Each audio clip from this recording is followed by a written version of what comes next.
Good evening, America. I'm Nietzsche Dumas, and this is your Onyx News.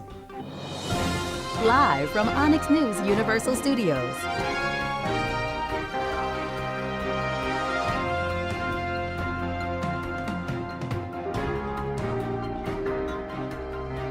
Coming up next.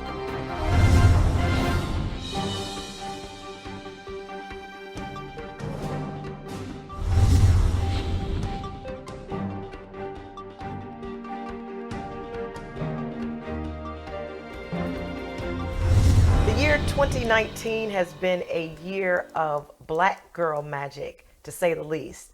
It has been one for the books for black women in beauty pageants. For the first time, top beauty pageants, Miss USA, Miss Teen USA, Miss America, and now Miss Universe have been crowned women in this winners at the same time. Dr. Nia G, this has been an awesome year to have African American women standing in front of us continuously. You know, we talk about entrepreneurship all the time, but today we're talking about in the area of beauty. Can you go ahead and just brag on these women really quick? Can I start off by saying all we do is win, win, win? And I'm going to put one more win in there for the number 4. Miss USA, Miss Teen USA, Miss America, and now Miss Universe. Hey, we are doing the darn thing. Listen, only in the past 50 years have black women become prevalent in competitions. Previous years, we had Janelle Kimia Sion, who was the first Black Universe in 1977. Vanessa Williams was the first Black Miss America in 1983. Carol Ann Marie Gist, the first Black Miss USA contestant, who was crowned in 1990. And the following year, Janelle Bishop was crowned the Miss Teen USA. Previous to that, we were not even allowed to be in the competition. So this is definitely one that the world is talking about.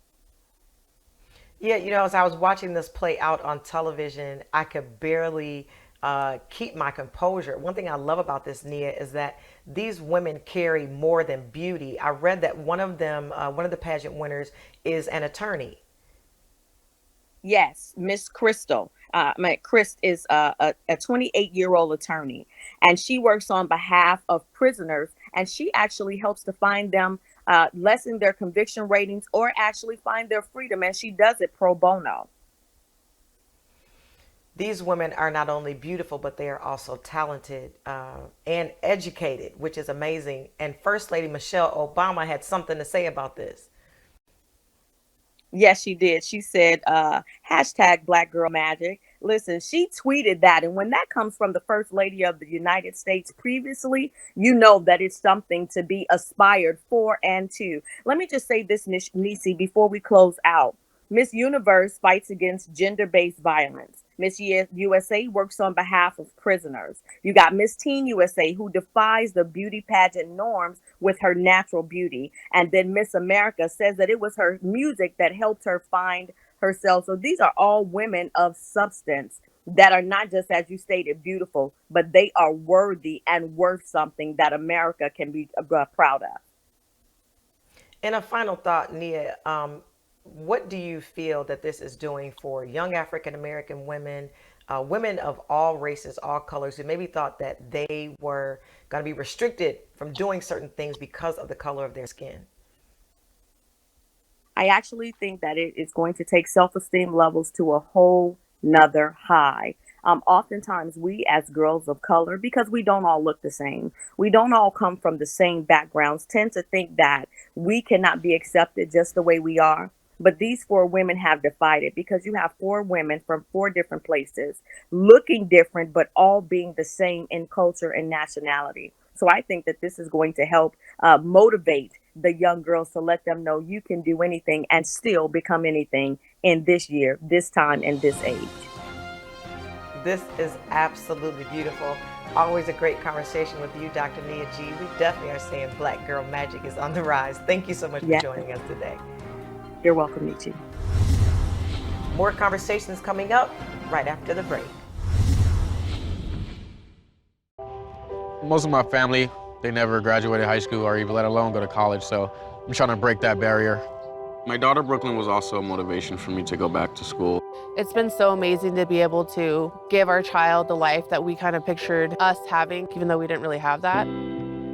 I've been in foster care my whole life. he's so strong to just be able to like leave that all behind and still be able to take care of his daughter and be a good husband. Every day after work, went straight to school, studied hard, and it paid off. This cannot be real. I could not have done it alone. We've been through so much in our life, and he never used that as an excuse, but as motivation to do better. I see the future is really bright for me. The high school diploma is just added to the confidence, and now I feel unstoppable. Find free adult education classes near you at finishyourdiploma.org. On the heels of his new book entitled Financially Irresponsible, author Rakeem Sabri says that closing the financial literacy gap can be done with the establishment of a team. Each one, teach one, he says. Each one, reach one. If you know, teach. If you don't know, learn. Pastor Mark Burns, Rakeem Sabri recently did a TEDx in Hartford. He captured Hartford's audience's full attention. I know that you have given some insight on finances. Give us some dialogue on this. Well, first of all, Nietzsche, it's always good to be here, and I'm just excited to see stories of Mr. Rakeem Sabri, stories like his, of people who came from Section 8. I mean, this brother lived in Section 8. And for those who are watching who don't know what Section 8 is, because I most definitely personally know what Section 8 housing is. It's government housing, okay? It's the projects for those who are living in, who are low-income families, and the government is assisting in living or affordable housing. Section 8 is a big help to a lot of people. And so I know what it's like to live in Section 8, and this brother, Rakeem, lived in Section 8, but he lived in Section 8 and determined that he didn't belong in Section 8. And so this is what's so important. I'm happy that Onyx News is doing the story, is because we're telling the world, especially those in the African-American community, that even though we might be low income, and many of us are low income, that we don't have to stay low income. I mean, just because affordable housing, low income don't mean low lifestyle. And this brother has went from Section 8 housing to now owning multiple housing. Rakeem, not only, to owning multiple housing, he took his credit score, which was below a 400, and now he has an 800 plus credit score. These are accomplishments that we need to be talking about on a consistent daily basis about financial literacy, because remember, Nietzsche, the black dollar stays in, the U.S. dollar stays in the Jewish communities for over several weeks. The dollar stays within the white community for several days, but the black dollar stays in the black community for about 6 hours, okay, about 6 hours. So there's a huge financial gap within our community, and Rakeem Sabri is teaching financial literacy, and I'm just super excited to see what he's doing to help inspire other African Americans from going from Section 8 housing, government housing, to owning multiple housing. Nietzsche. Yeah, I love this story because we always hear about the paycheck to paycheck, week to week, and financial literacy is definitely the way out of that space. I think you've shared testimony of being a person who has lived in Section 8 housing yourself. So how did you pull out of that? Well, Nietzsche, I absolutely lived in Section housing, as I just said. I Section 8 housing. I had to get to a place in my mind where I realized that I was the biggest problem and the biggest holdup in my life. I used to blame so many people for my own failures, for my own mistakes. And I realized that I was the biggest holdup. I was the biggest problem in my own life, some of the decisions that I was making. And so once I discovered the poor decisions that I was making, I was able to change those decisions, and I was able to start making different decisions that create wealth and got me out of Section 8 housing to, like Mr. Sabri, owning my own house. And so if people like me and Rakeem can do it, then any African American, any person of color that's watching this broadcast, you can do it too. You do not have to accept what the government is giving you. There's much, much more for us as a people in this nation. Pastor Mark Burns, always a great conversation with you. Thank you so much for joining us today. Happy to be here, Nietzsche. Don't go anywhere. We'll be right back right after this.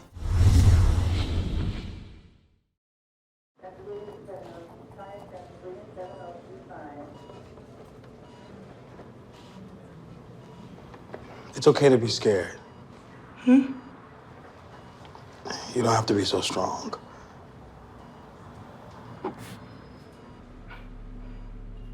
Strength is not optional. This is my mother, my purpose. Real muscle is lifting her spirits between bedpans and bad news from doctors that doubt her strength. Strength is buried in bills, managing meds, and swallowing those moments of, Mom, it's me, your daughter. Remember? My strength is super, but I'm still human, right? Look who's here. There she is. Thanks for your patience. Thank you so much. How you feel? If you're caring for a loved one, visit aarp.org/caregiving for care guides and community, or call 1-877-333-5885. As a member of Houston's pioneering rap group, the Ghetto Boys, Brad Jordan co-wrote the early 1990s hip-hop anthem, Mind Playing Tricks on Me. Now, the 49-year-old rapper, better known as Scarface, is working to ensure Houston voters that know their minds are not playing tricks on them. He is running for city council, and he is a serious candidate.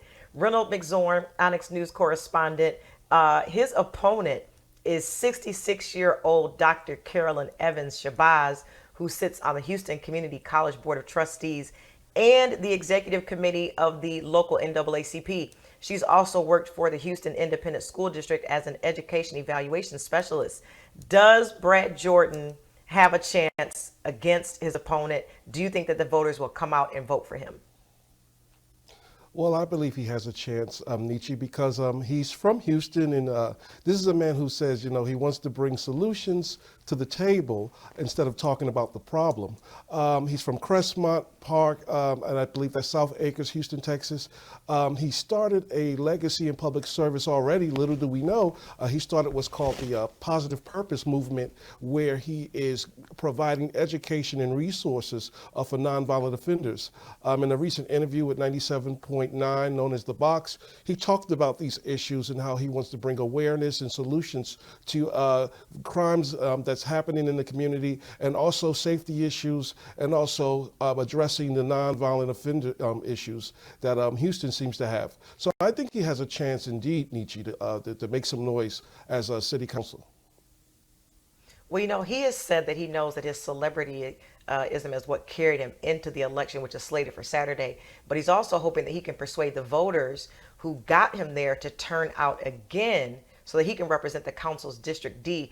I've heard that while he's been on this campaign trail, a lot of people are in shock that he's running, but they're also trying to take selfies. Do you think that his celebrityism is going to affect voting? Well, Nietzsche, it's going to affect it both ways. I think he's going to be able to affect individuals who are probably not used to the political process or are not happy with the way it is. And he's also going to raise some eyes for those who are. District D is 53% African American, and 30% of the population earns over less than $25,000 a year, according to 2017 data. And then he has a little hill to climb because the most dependable block of voters in that district are women who are 60 years and older. So it's going to be an uphill battle, but I think that he can definitely draw new interest into the political scheme here, because he may attract youth, he may attract those who are not familiar with the political process, or those who are just fed up with the way it is in Houston. It's going to be very interesting to see how this plays out. Reynolds McZorn, thank you as always for great reporting. Thanks again so much for watching. You can stay connected with us by hitting that subscribe button or the bell at the top so that you'll be notified every time we release a new video. You can also stay connected via Instagram, Facebook, Twitter, and YouTube. Again, thank you so much for watching. I'm Nietzsche Dumas. Stay woke, America.